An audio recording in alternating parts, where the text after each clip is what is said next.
Hello and welcome to your channel as they like it. Geography for all exams की series में हम आज आपके लिए लेके आए हैं टाइप्स ऑफ विंड्स।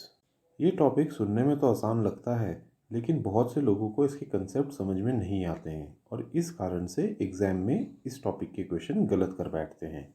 तो आइए स्टार्ट करते हैं types of winds. Basically 3 types की विंड्स होती हैं: primary winds, secondary winds and local winds. Primary winds में आती हैं trade winds, westerlies and easterlies. Secondary winds में आते हैं जैसे monsoon, land and sea breeze, mountain and valley breeze. And local winds में आती हैं जैसे मिस्ट्राल, फॉन, बोरा। सबसे पहले हम देखेंगे प्लैनेटरी विंड्स, जिनको परमानेंट विंड्स भी कहा जाता है, प्राइमरी विंड्स भी कहा जाता है और प्रिवेलिंग विंड्स भी कहते हैं। विंड्स को समझने से पहले ज्योग्राफी के कुछ कंसेप्ट्स आपके लिए क्लियर होने चाहिए। सबसे पहला तो विंड हमेशा high pressure to low pressure ही मूव करती है। दूसरा इम्पॉर्टेंट कंसेप्ट है कि विंड जिस डायरेक्शन से आ रही होती है उसी डायरेक्शन के नाम पर विंड का नाम पड़ता है। फॉर एग्जाम्पल, अगर कोई साउथ ईस्टर्ली विंड है तो उसका मतलब ये है कि वो साउथ ईस्ट डायरेक्शन से आ रही है। कई लोग इसको विंड के एरो से कंफ्यूज करते हैं, क्योंकि विंड का एरो जो लगा होता है, विंड का नाम उसके अपोजिट डायरेक्शन से होता है। फॉर एग्जाम्पल, जैसे नॉर्थ ईस्ट ट्रेड विंड्स हैं तो नॉर्थ ईस्ट ट्रेड विंड्स का एरो होगा साउथ वेस्ट की तरफ। कहने का मतलब ये है, नॉर्थ ईस्ट ट्रेड विंड्स अगर कहा जा रहा है तो उसका मतलब है कि नॉर्थ ईस्ट से वो बह रही है। तीसरा कंसेप्ट है प्रेशर बेल्ट्स का। विंड्स को समझने के लिए आपको प्रेशर बेल्ट्स का सिस्टम समझना होगा, क्योंकि विंड हमेशा हाई प्रेशर से लो प्रेशर की तरफ बहती है। जैसा आप डायग्राम में भी देख सकते हैं, सबसे पहले होता है इक्वेटोरियल लो प्रेशर, जो कि होता है इक्वेटर के पास। उसके बाद अराउंड 30 डिग्रीज पे होता है सब ट्रॉपिकल हाई प्रेशर। इसके बाद होता है सब polar low pressure at 60 degrees latitude, और पोल्स पर होता है हाई प्रेशर। आइए अब इन तीनों कंसेप्ट्स का इस्तेमाल इन विंड्स को समझने में करेंगे। सबसे पहली होती है ट्रेड विंड्स। जैसा कि आप डायग्राम में भी देख सकते हैं, सब ट्रॉपिकल हाई से ट्रेड विंड्स ट्रैवल करती हैं इक्वेटोरियल लो प्रेशर की तरफ।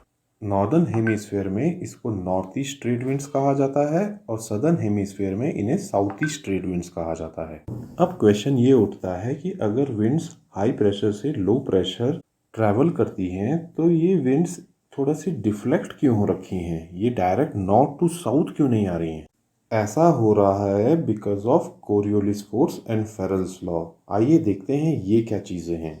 फेरल्स लॉ कहता है कि कोरियोलिस फोर्स की वजह से विंड्स राइट डायरेक्शन में डिफ्लेक्ट हो जाती हैं इन दी नॉर्दर्न हेमिस्फेयर और लेफ्ट डायरेक्शन में डिफ्लेक्ट हो जाती हैं इन दी सदर्न हेमिस्फेयर। और यही कारण है कि आपको सारी विंड्स डिफ्लेक्टेड दिखाई दे रही होंगी डायग्राम में। Trade winds 30 degrees north and 30 degrees south latitude के बीच में ही कन्फाइंड रहती हैं, और इन विंड्स को ट्रेड विंड्स के नाम से इसलिए जाना जाता है क्योंकि ये सेलिंग शिप्स को मदद करती थी ट्रेड करने में। ट्रेड विंड्स जब तक इक्वेटर तक पहुंचती हैं तब तक वो ह्यूमिड और वार्म हो जाती हैं, क्योंकि वो मॉइस्चर पिक कर लेती हैं रास्ते में। और जब ये दोनों हेमिस्फेयर्स की विंड इक्वेटर पर आकर मिलती हैं तब ये कन्वर्ज करके राइज कर जाती हैं, जिसके कारण होती है इक्वेटर पर heavy rainfall. Next winds are westerlies.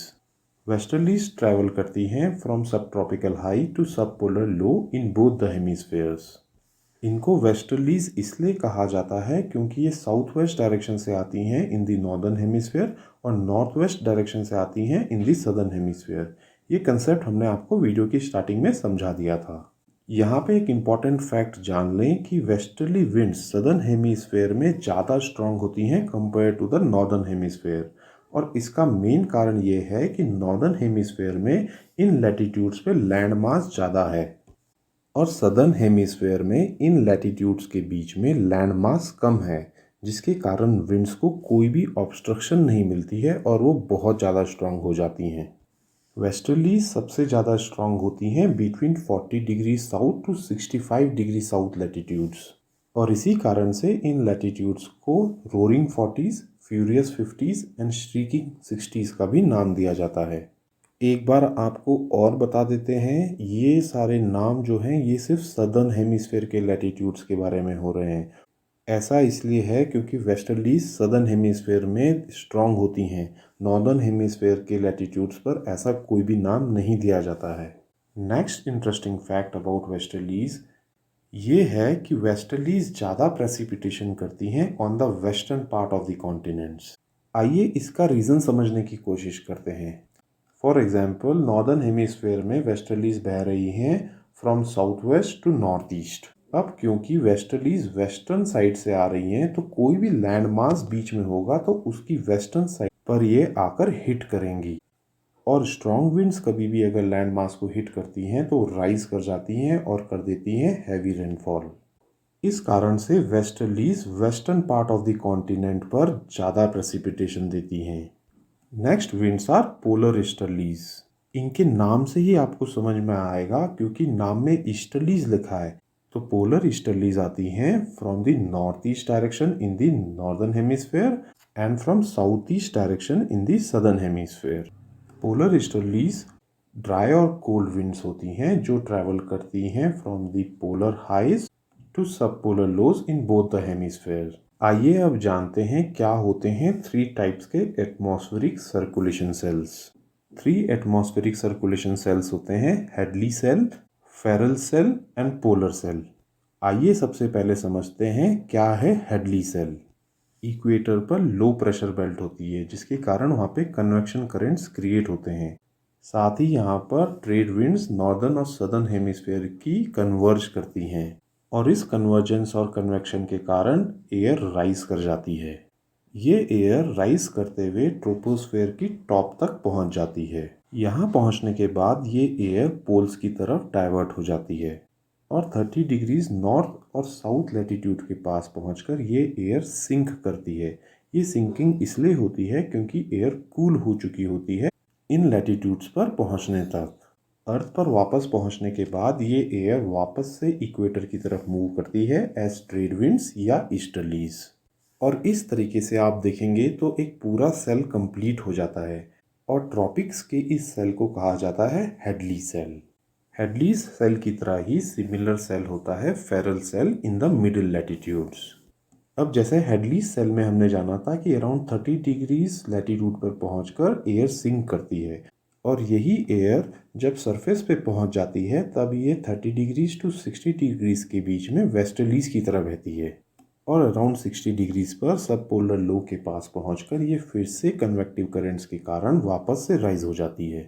और इस तरीके से मिड लैटिट्यूड्स पे जो ये कन्वेक्टिव सेल कंप्लीट होता है इसको कहते हैं फेरल सेल। और इसी की तरह सिमिलर होता है पोल्स और मिड लैटिट्यूड्स के बीच में पोलर सेल।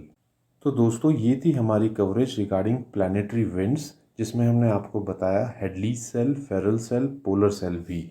इस वीडियो के नेक्स्ट पार्ट में हम डिस्कस करेंगे सेकेंडरी विंड्स क्या होती हैं और लोकल विंड्स की क्या इंपॉर्टेंस है। अगर आपको ये वीडियो पसंद आई हो तो हमारे चैनल को लाइक एंड सब्सक्राइब करें। साथ ही इंस्टाग्राम और टेलीग्राम से जुड़ें जहाँ पे कि हम फ्री क्वेश्चन बैंक और फ्री PDF देते हैं। Thank you.